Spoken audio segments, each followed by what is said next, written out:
Hello everyone, कैसे हैं आप लोग। मेरा नाम है केशव जरपुटिया और मैं आप सभी का स्वागत करता हूं मेरी क्लास में। आज हम लोग वेंट ऑफ फैक्टर के बारे में पढ़ने वाले हैं। वेंट ऑफ फैक्टर क्या होता है, इससे क्या क्या इफेक्ट आता है कॉलिगेटिव प्रॉपर्टीज पे, इसको अपन लोग एक बार देख लेते हैं। तो देखिए, ये बात तो हम लोग जानते ही हैं स्टूडेंट्स कि कॉलिगेटिव प्रॉपर्टीज किस पे डिपेंड करती है। Colligative properties depends on the number of particles. ये बात अपन लोग बोल सकते हैं कि जैसे आप इसको ऐसा बोलिए कि colligative properties is directly proportional to number of particles. Colligative properties किस पर डिपेंड करती है, नंबर ऑफ पार्टिकल्स पर डिपेंड करती है। नंबर ऑफ पार्टिकल्स ज्यादा होगा तो कॉलिगेटिव प्रॉपर्टी भी क्या हो जाएगी, ज्यादा हो जाएगी। बट समटाइम्स व्हाट हैपेंस, जो भी हमने सॉल्यूट पार्टिकल्स लिए हैं, दे में एसोसिएट और दे में dissociate as per their nature. Let's have an example. Like अगर मेरे पास यहाँ पर NaCl मॉलिक्यूल है, आपने इसको सॉल्वेंट में मिक्स किया। अभी आपका केस यहाँ पे मान लेते हैं बच्चों की सॉल्वेंट है वाटर, तो उसको शॉर्ट फॉर्म में लिख देते हैं एक्वा या एक्वस। तो यहां पर ये कन्वर्ट हो जाएंगे Na plus aqueous plus Cl minus aqueous. So now what you can do is, आपने तो यहां पर अगर आप ये बोल रहे हो कि मैंने 1 मोल पार्टिकल्स मिक्स किए थे, तो 1 मोल का मतलब हो गया Na पार्टिकल्स। लेकिन यहां पर क्या बन गया, 1 मोल Na प्लस पार्टिकल्स बन गए। पूरा डिसोशिएट होने के बाद अगर हम ये बोलें कि 100% डिसोशिएट हो गया है, तो यहाँ पे 1 मोल पार्टिकल्स बन गए और 1 मोल ही क्या बन गए, Cl माइनस पार्टिकल्स बन गए। ओके, आप बोलोगे सर हमने तो सॉल्यूट NaCl मिक्स किया था, यहां तो आप मुझे बता रहे हो कि Na plus ions and Cl minus ions है। तो बेटा जी एक बात समझिए यहाँ पर कि ये जो Na plus and Cl minus ions हैं, they will be part of the solute. Solvent के पार्ट तो नहीं है ना, सॉल्यूट के ही तो पार्ट है। तो लेकिन आप देखेंगे कि सॉल्वेंट के पार्टिकल्स पहले आपने Na मिक्स किए थे, 1 मोल में Na पार्टिकल्स होते हैं, अभी यहाँ पर Na प्लस Na पार्टिकल्स होते हैं। तो इसका मतलब ये हुआ कि नंबर ऑफ पार्टिकल्स पहले से क्या हो गए, इंक्रीज हो गए। मतलब हमारे पास जो सॉल्यूट है वो कैसा हो गया है, यहाँ पर डिसोशिएट हो गया। And even it is also possible कि सॉल्यूट कैसा हो जाए, एसोसिएट भी हो जाएगा। अगर एसोसिएट हो जाएगा, 2 and more particles will be connecting together and form single molecule. तो इससे होगा क्या, इससे हमारे पास ये अपन को पता चल जाएगा कि नंबर ऑफ पार्टिकल्स कम हो गए। नंबर ऑफ पार्टिकल्स कम हो गए बच्चों, तो अपन बोल सकते हैं कि कॉलिगेटिव प्रॉपर्टीज भी क्या हो जाएंगी, कम हो जाएंगी। आई होप अभी तक अपन को जो ये फर्स्ट स्टेटमेंट है वो क्लियर हुआ है बच्चों। Now what we want to do is, अब हम लोग यहाँ पर इस सेकंड स्टेटमेंट की बात करेंगे। सेकंड स्टेटमेंट हमें बताता है कि ड्यू टू दिस, मतलब change in the colligative properties observed, तो इसकी वजह से क्या होता है, इसकी वजह से हमारे को कुछ abnormal molar masses is observe. अभी abnormal molar masses is observe, इसका फंडा क्या है वो एक बार देख लेते हैं। Let's understand, let's start with a simple concept. आप लोगों ने एक टर्म पढ़ा है, del P over Pa nought is equals to XB, right. और इस XB को हम लोगों ने फाइनली लिखा था WB ओवर MB। यहां आप लोगों ने मेंशन किया है इसको WA into MA, right. Okay, so now when we are going to calculate the molar mass of the solute, तो हम लोग इसको क्या बोल सकते हैं, इस पूरी टर्म को एक बार अंडरस्टैंड करने के लिए क्या बोल सकते हैं, दैट इज कॉलिगेटिव प्रॉपर्टी। तो देखिए आपका फॉर्मूला क्या बन जाता है, यहां पर आपका फॉर्मूला बन जाता है molar mass of the solute is equals to WB multiplied by MA divided by, यहां पे मैं लिख रहा हूं शॉर्ट फॉर्म में colligative property, multiplied by WA। When we are saying that कि colligative property will be changed upon changing the number of particles, so definitely molecular mass जो यहाँ पे आपको कैलकुलेट करना है, this value will also be variable। ये value भी क्या हो जाएगी, चेंज हो जाएगी। अगर नंबर ऑफ पार्टिकल्स जो हैं वो इंक्रीज हो गए या डिक्रीज हो गए, तो इन दोनों ही केस के अंदर में मोलर मास की जो वैल्यू होगी वो डिफरेंट आएगी। That means we will be having 2 different values. First calculated value would be there and second value is there that is calculated from the machines, that is calculated from the apparatus, है ना। तो जो apparatus से अपन values observe करते हैं उसको बोलते हैं observed values, because apparatus में तो हमें कोई rocket science नहीं लगानी है। apparatus will calculate the things and it will show the data digitally on the screen। तो हमने apparatus से क्या किया, डेटा को observe किया है, और हम लोग अपने लेवल पे क्या कर सकते हैं, हम लोग analytical method लगाते हैं, that is nothing but calculation, है ना। तो एनालिटिकल मेथड जो होता है वो क्या होता है, एनालिटिकल मेथड हमारा कैलकुलेशन वाला मेथड होता है। तो we are having 2 different data, because system identifies, apparatus identifies, machine identifies कि यहां पर क्या हुआ है, एसोसिएशन हो गया पार्टिकल्स का या डिसोसिएशन हो गया, बट फॉर्मूला तो अभी तक आइडेंटिफाई नहीं कर सकते। हमने जो फॉर्मूला यहां पर लगाया है, कैन यू प्लीज आइडेंटिफाई इस पर्टिकुलर फॉर्मूला में आपको कैसे पता चल रहा है कि एसोसिएशन ऑफ पार्टिकल्स हुआ है कि डिसोसिएशन ऑफ पार्टिकल्स हुआ है? ऑब्वियसली नहीं है ना। तो इसका मतलब calculated data and observe data are different. अब हमारे सामने प्रॉब्लम हो गया कि हम लोग इसमें से किस डेटा को सही माने और किसको गलत माने। सो लाइक अब अपन को यही देखना है कि ये देखिए यहाँ पर लास्ट में पॉइंट क्या लिखा हुआ है, this makes difference in the observe data and the calculated colligative properties. इनमें डिफरेंस हो जाता है and this is the big problem before us, किस डेटा को सही मानना है और किसको गलत मानना है। Like the formula what we have understood till now is, अभी तक जो डेटा पढ़ा है उससे तो अपन को क्या समझ में आता है कि हाँ अपन को फॉर्मूला वाला सही मानना चाहिए, but is the machine giving us the wrong information? Machine भी हमें गलत इन्फॉर्मेशन नहीं दे रही है, मशीन भी हमें सही इन्फॉर्मेशन दे रही है। तो अब अपन लोग को ये जानना जरूरी है कि ये एसोसिएशन और डिसोसिएशन से कैसे हमारी कॉलिगेटिव प्रॉपर्टी चेंज हो जाती है, अपन इसके बारे में थोड़ी बात करने वाले हैं, है ना। तो लेट्स स्टार्ट। एक देखिए एक सिंपल सा पॉइंट है, आप जितने भी फॉर्मूलाज यहाँ पे लिखते हैं, either you are talking about RLVP, either you are talking about elevation in the boiling point that is del TB, either you are talking about the depression in freezing point, or most importantly you are talking about pi, that means osmotic pressure. You find that all are the colligative properties and colligative properties are inversely proportional to the molecular mass of the solute. This is very important part. So whenever we are saying that there is an increment in the colligative properties, increment in the colligative properties will only take place, देखिए ये ऐसा कब होगा, colligative properties is directly proportional to number of particles. Number of particles ज्यादा होंगे, number of particles कम होंगे, तो उस केसेस में अपन बात करेंगे। तो यहां पर आप देखिए कि कॉलिगेटिव प्रॉपर्टीज अगर ज्यादा हो गई तो इसका मतलब नंबर ऑफ पार्टिकल्स ज्यादा हो गए, नंबर ऑफ पार्टिकल्स ज्यादा हो गए इसका मतलब हम ये कह सकते हैं कि students now the dissociation has taken place. So dissociation जब भी होगा तो हमारे को जो कॉलिगेटिव प्रॉपर्टी यहाँ पे जो मोलर मासेस ऑब्जर्व होंगे, वो मोलर मासेस कैसे ऑब्जर्व होंगे, ये स्मॉलर वैल्यूज ऑब्जर्व होंगी। मतलब मशीन पे हमारे पास डेटा कैसे आएगा, मोलर मास का स्मॉलर आएगा, और जो कैलकुलेशन से जो फॉर्मूला से हम कैलकुलेट करेंगे it will give us the bigger data. ये जो स्मॉलर डेटा है ये कौन सा डेटा है, ये ऑब्जर्व डेटा है, जिसको मैं शॉर्ट फॉर्म में OBS से लिखने वाला हूं। This is very important, right. अच्छा, इसका उल्टा भी तो पॉसिबल हो सकता है, if the number of particles becomes less, that means there is an association of particles, number of particles becomes less, so we can say colligative properties becomes less. Colligative properties कम हो जाएंगी तो against of that जो हमारा machine पे data आएगा, apparatus से जो हमें डेटा मिलेगा, that molecular masses will be bigger in that, ये मॉलिक्यूलर मासेस कैसे हो जाएंगे, बड़े हो जाएंगे, इनकी वैल्यूज ज्यादा आएंगी और हमारे फॉर्मूला वैल्यूज कम हो जाएंगी। तो अभी तक अपन को ये समझ में आया कि by changing the value of colligative properties we will be having two different values of molecular masses. One time it will be smaller, second time it will be larger than the calculated data. So in that case what we are supposed to do, how we are going to understand this? So first of all we need to understand इस problem को कैसे solve करें। तो अब अपन को इसको किसको समझना चाहिए, वेंटॉफ फैक्टर को समझना चाहिए। ये जो प्रॉब्लम है मतलब एसोसिएशन और डिसोसिएशन होने की वजह से जो हमारे पास कॉलिगेटिव प्रॉपर्टीज की जो दो डिफरेंट वैल्यूज जनरेट हो रही है, first one is calculated data, second one is observed data, and they are giving us two different values. ये दोनों अलग अलग values हैं। So how we are going to make them one? हम इनको एक वैल्यू कैसे बना सकते हैं, तो उसके लिए हमें क्या पढ़ना पड़ेगा, वेंटॉफ फैक्टर को पढ़ना पड़ेगा। Okay, so let's start van't Hoff factor. देखिए वेंटॉफ फैक्टर क्या होता है, van't Hoff factor is nothing but a ratio, van't Hoff factor is nothing but a ratio. अब देखिए इस रेशियो को अपन लोग कैसे समझ सकते हैं बच्चों, एक बार देख लेते हैं। ये जो रेशियो है हमारे पास, ये रेशियो हमें क्या बताता है, सबसे पहले लास्ट फॉर्मूला से शुरू कीजिए, this is very important formula. Van't Hoff factor is nothing but actual number of particles after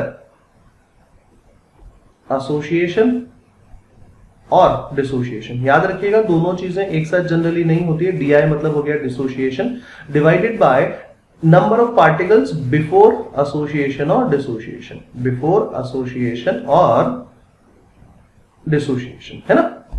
तो ये एक सबसे इंपॉर्टेंट बात है।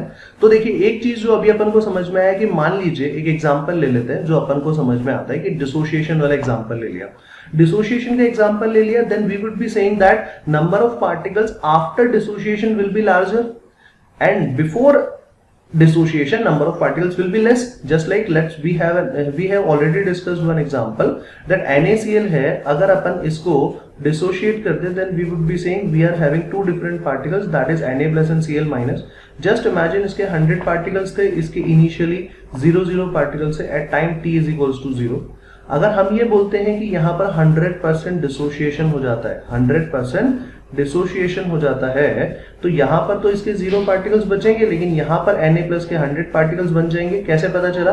1 मोल NaCl से 1 मोल Na+ बनता है, तो वी कैन से 100 मोल्स ऑफ Na से 100 मोल्स ऑफ Na+ बनेगा। Similarly in terms of particles we can also say 100 particles of NaCl से 100 पार्टिकल्स ऑफ Na+ बनेगा, and similarly we would be saying that 100 Cl- बनेंगे। So originally what were the number of particles? 100 number of particles of solute were present, but after dissociation how many particles are present?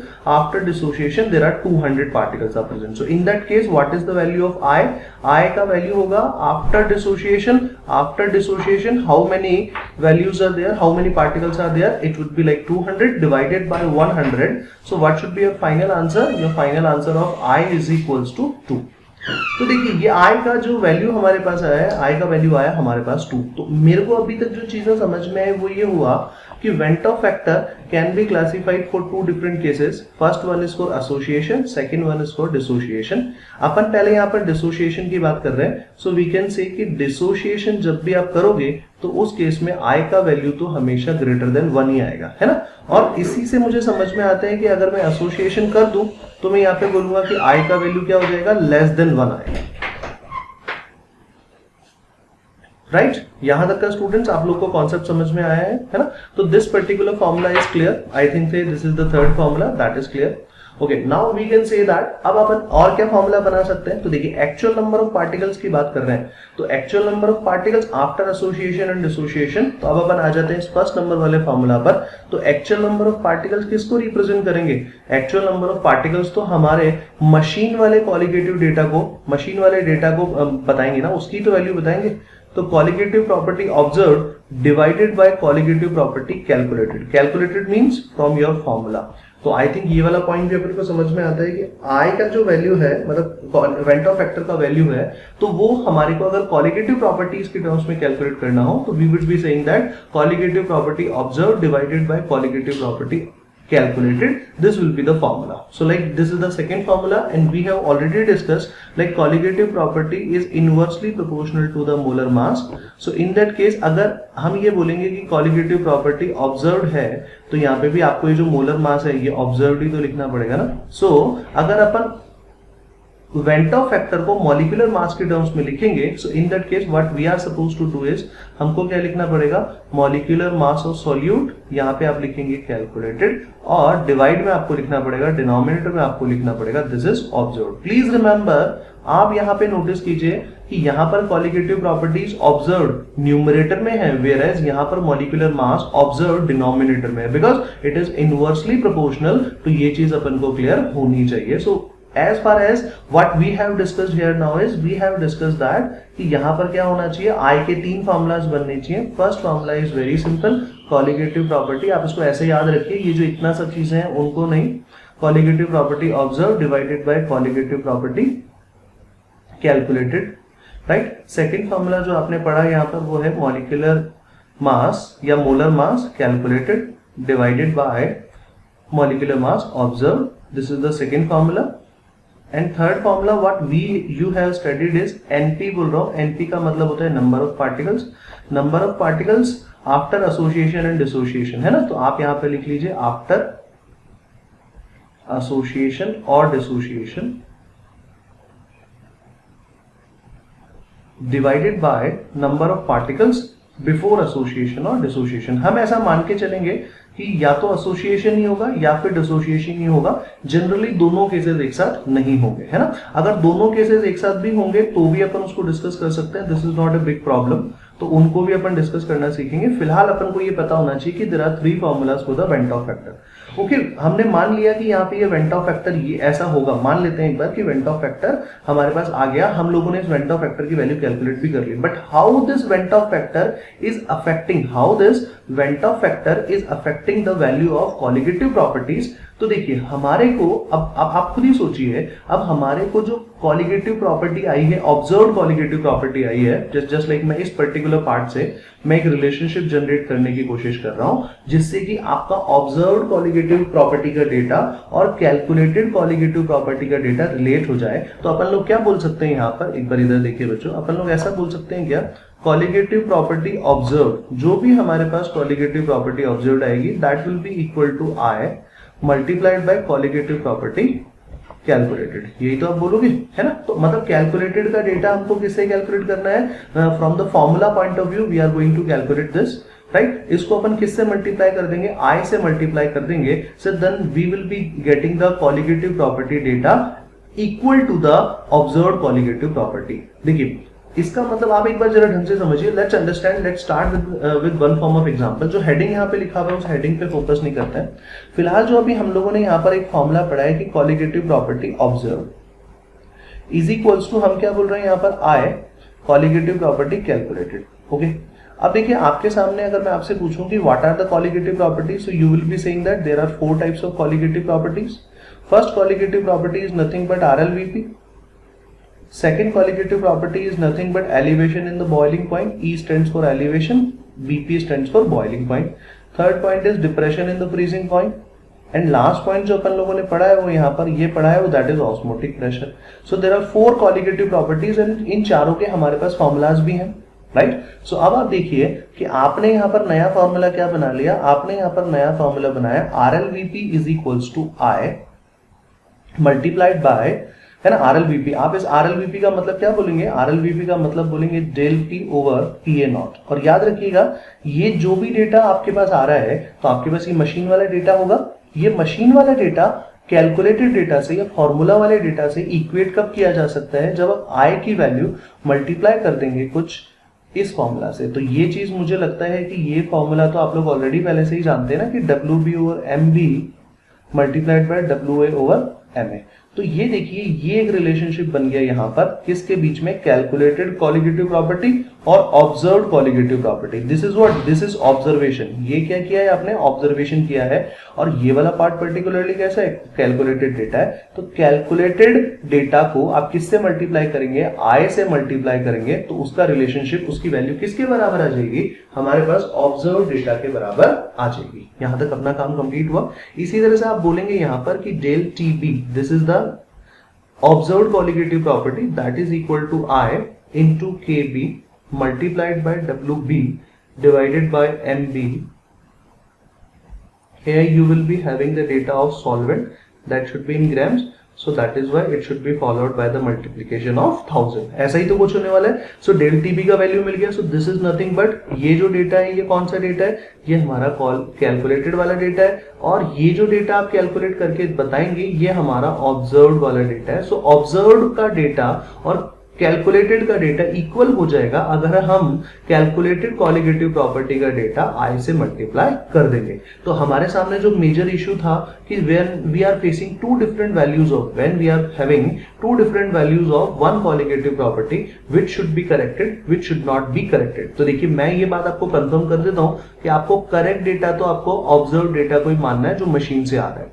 तो machine से जो data आ रहा है वो correct है मान लिया, तो फिर हमारे पास तो मशीन होगी नहीं ना। We have the questions in our booklet, हमारे पास तो बुकलेट में क्वेश्चन है, तो हम मशीन के पास कहां से जाएंगे। तो हम इस ऑब्जर्व डेटा के इक्वल की कैलकुलेशन कैसे ले सकते हैं कि ऑब्जर्व डेटा का अगर अपन को इक्वल बनाना है तो आई को मल्टीप्लाई करना होगा कैलकुलेट डेटा से, मतलब फॉर्मूला वाले डेटा को आपको आई से मल्टीप्लाई करना होगा। Then we would be saying that कि हमारा मशीन वाला डेटा जो है हमारे को ऑब्टेन हो जाएगा, right. This is your first formula, that is the new formula, this is your second formula, ठीक है। सिमिलरली हम लोग यहाँ पर क्या कर सकते हैं, एक फॉर्मूला और बना लेते हैं यहाँ पर, that is the third formula, that is del TF, this is the observed value will be equal to I multiplied by KF WB multiplied by 1000 divided by MB multiplied by WA, and WA value should be in grams, right. Come to the next, that is the fourth one is like pi is equals to I multiplied by CRT, है ना। So like this would be the term. तो आप ये चीज देख लीजिए कि like ये जो पाई होगा वो मैं वापस बोल रहा हूं, this is nothing but observe. ये जो CRT होगा this will be calculated from the formula.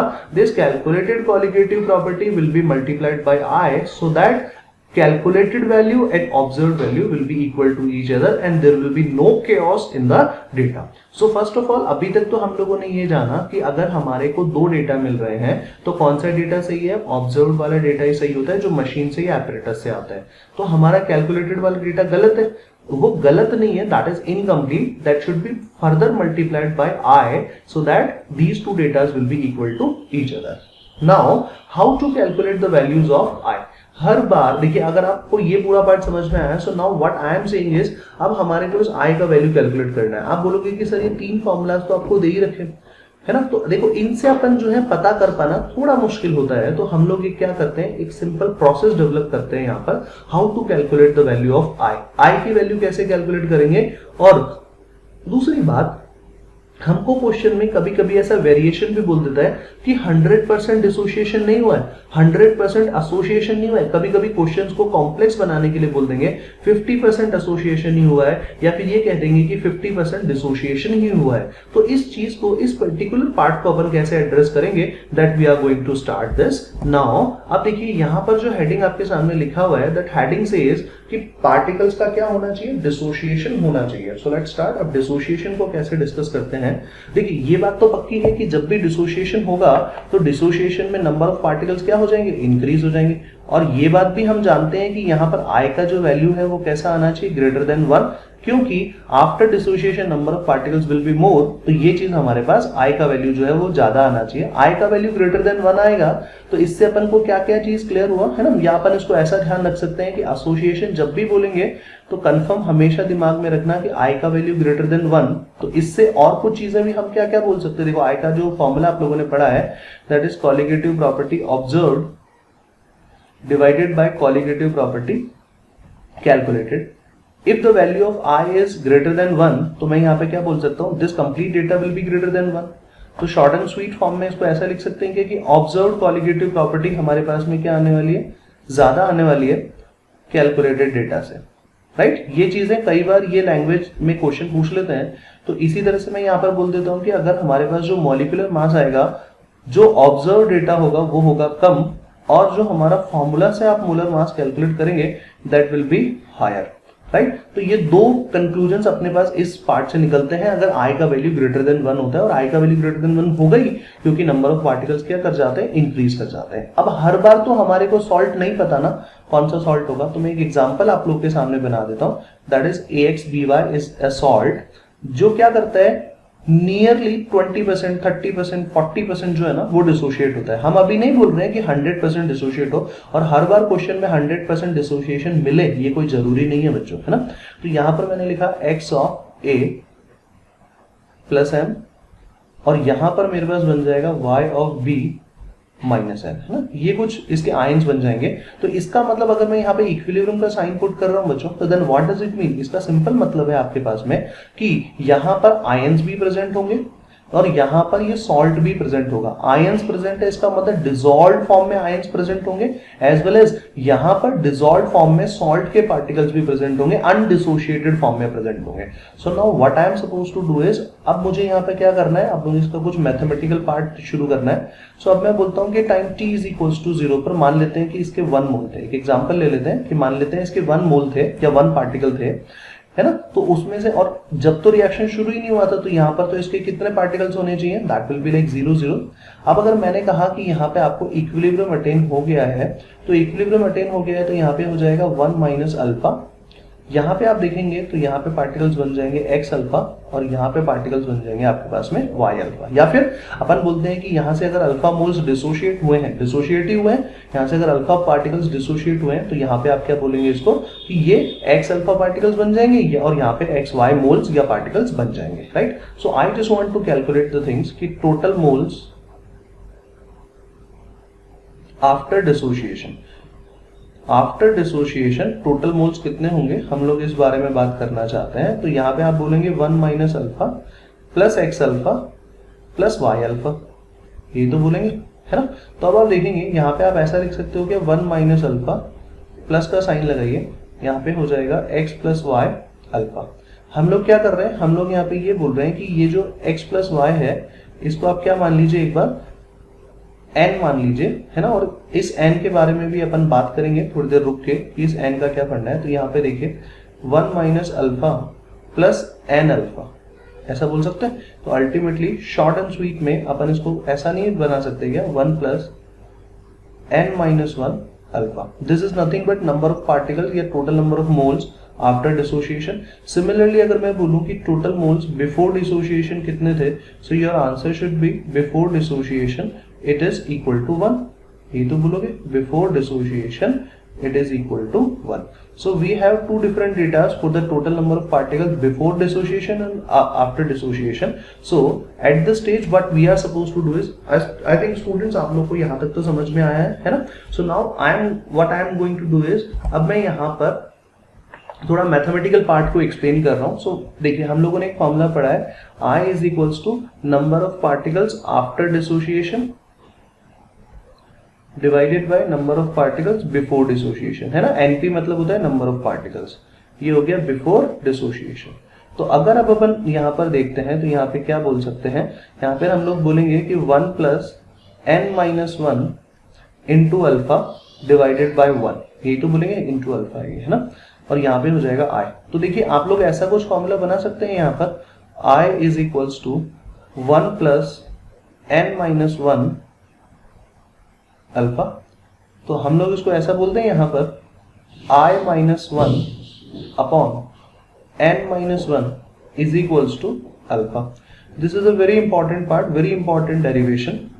देखिए अब अपन ने यहाँ पर किस किस के बीच में रिलेशनशिप निकाल लिया है, हम लोगों ने यहाँ पर अल्फा i और n के बीच में एक रिलेशनशिप निकाला। This is really very important.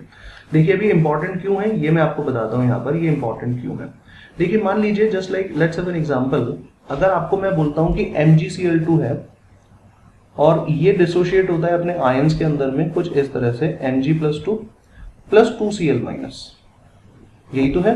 अब आप देखिए मैंने आपको बोला यहाँ पर कि ये ना पूरा 100% डिसोशिएट नहीं होता है, ये ना 50% ही डिसोशिएट होता है। तो देखिए ये जो अल्फा है, ये अल्फा है क्या, ये अल्फा आपका डिग्री ऑफ डिसोसिएशन है। ये क्या है, डिग्री ऑफ डिसोसिएशन है, जिसकी हाईएस्ट वैल्यू क्या हो सकती है, 1 हो सकती है, और मिनिमम वैल्यू कितनी हो सकती है इसकी, 1 हो सकती है। अब अगर आपको ये बोला जा रहा है कि 50% है तो अल्फा की वैल्यू क्या हो जाएगी, 0.5 हो जाएगी, है ना। और आप देखेंगे n मतलब क्या होता है, यहाँ पर कितने पार्टिकल्स बने, तो आप बेसिकली यहाँ पर x और यहाँ पर y लिखते थे ना, तो x और y को ही तो ऐड करना होता है। तो यहाँ पर x का मतलब 1, जब कुछ नहीं लिखा हुआ होता तो 1 मानते, और y का मतलब आ गया 2, तो यहाँ पर हो जाएगा 1 प्लस 2 इज इक्वल्स टू 3। इस पर्टिकुलर क्वेश्चन में n का वैल्यू कितना हो गया, 3।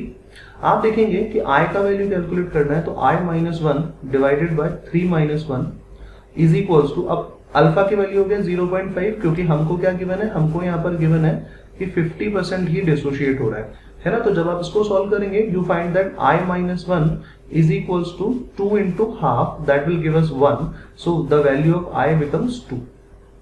ये तो पक्का है कि डिसोसिएशन में i का वैल्यू क्या आने वाला है, i का वैल्यू जो है ग्रेटर देन 1 आने वाला है। अब आपके पास में i का वैल्यू आ गया, तो आप लोग क्या कर सकते हो, जस्ट लाइक मुझे पाई कैलकुलेट करना है, तो आप लोग क्या करोगे, i मल्टीप्लाइड बाय CRT कर सकते हो ना।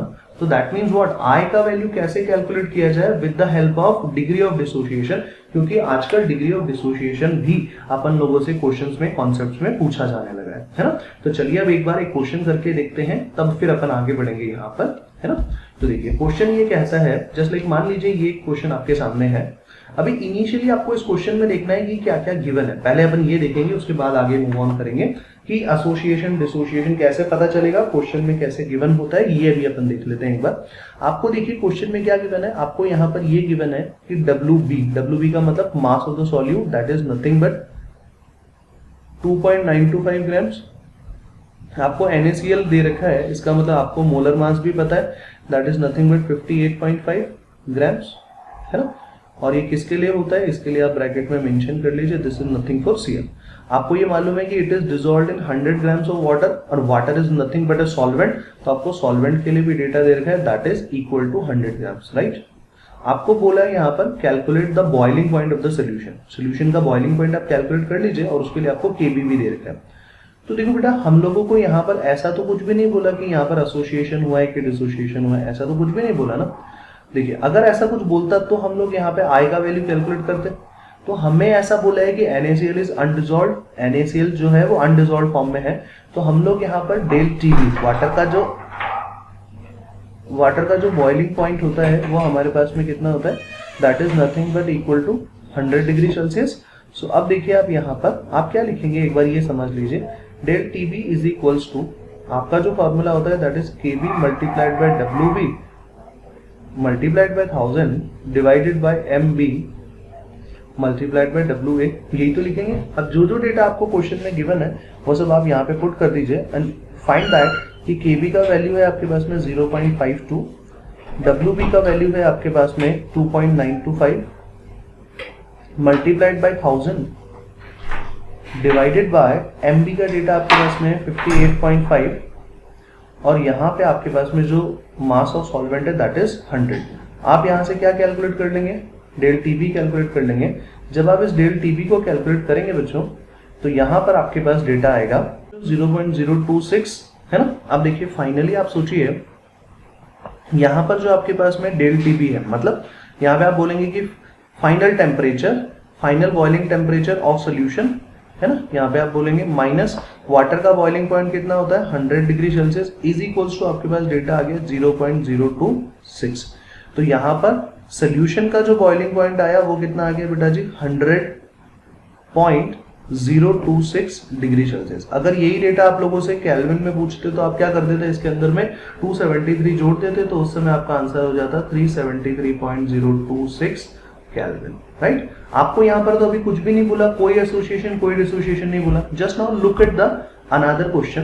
देखिए, सेम डेटा है, बस अब आपको यहाँ पर एक टर्म दे दिया है, इट इज कंप्लीटली डिसोशिएटेड। अगर मान लीजिए कंप्लीटली डिसोशिएट हो जाता है, कंप्लीटली डिसोशिएट होने का मतलब अल्फा की वैल्यू हो गई हमारे पास में 100% और 100% का मतलब होता है कि वैल्यू हमें कितना अज्यूम करना है, 1 अज्यूम करना है। तो देखिए, अगर NaCl की मैं आपसे बात करूं तो NaCl यहाँ पर किस आयंस में ब्रेक होता है, Na plus and Cl minus. यहाँ पर x का वैल्यू है 1, यहाँ पर y का वैल्यू है 1। तो यहाँ पर आपने मुझे इस फॉर्मूला से क्या मिला, मुझे इस इक्वेशन से मुझे पता चला कि n की वैल्यू कितनी होनी चाहिए, 2। तो आपने फॉर्मूला जानते हो, alpha is equals to I minus 1 divided by n minus 1। Alpha की वैल्यू है मेरे पास में that is equal to 1, I की वैल्यू मुझे कैलकुलेट करनी है -1 divided by 2 minus 1। Once you are going to solve this, you will be finding that the value of I is equals to 2, right. अब देखिए, सेम डेटा हम लोग यहाँ पर यूज करेंगे जो ऑलरेडी पहले कर चुके हैं। So del TB is equals to I multiplied by KB multiplied by WB multiplied by 1000 divided by MB multiplied by WA। अब आप एक चीज देखिए, ये वाला तो पूरा पार्ट अभी अभी अपन इसको सॉल्व करके आए ना लास्ट पार्ट के अंदर में, that gives us the data. यहाँ पे I का वैल्यू लिख दीजिए 2 और यहाँ पर ये जो डेटा हमारे पास आया दैट इज नथिंग बट 0.026। यही तो आया पूरा डेटा सॉल्व करने पर। अल्टीमेटली ये कितना हो जाएगा 0.052, है ना। There may be some mathematical errors, ये पॉसिबल है क्योंकि मैथमेटिक्स मेरा पार्ट नहीं है। मैंने सिर्फ आपको ये कहा कि इस डेटा को सॉल्व करने से ये आता है। और ये यहाँ पे हो गया चेंज इन टेम्परेचर, है ना। तो अब आप देखेंगे फाइनली जो सोल्यूशन का टेम्परेचर आएगा वो कितना आएगा, उसमें आप 100 डिग्री और ऐड कर दीजिए। तो प्लीज रिमेंबर, आप लोगों का जो डेटा आ रहा है उसमें और फाइनली जो मशीन से डेटा आ रहा है उसमें अब कोई डिफरेंस नहीं रहेगा। Now this is your final data. ये आप फॉर्मूला से भी कैलकुलेट कर सकते हो। तो देखो बेटा, आपको क्वेश्चन में ऐसा लिखा हुआ जरूर मिलता है कि इट इज कंप्लीटली एसोसिएटेड और it is completely dissociated. I hope आपको ये डिसोसिएशन वाले क्वेश्चंस जो हैं, ये जो कॉन्सेप्ट है, ये आपको अच्छे से क्लियर हुए होंगे, है ना। अब अपन नेक्स्ट वीडियो के अंदर में डिस्कस करेंगे कि how association of particle changes the colligative properties and how we are making the relationship of observed colligative property and calculated colligative properties. Thank you very much, students. Hope you like that video. Thank you.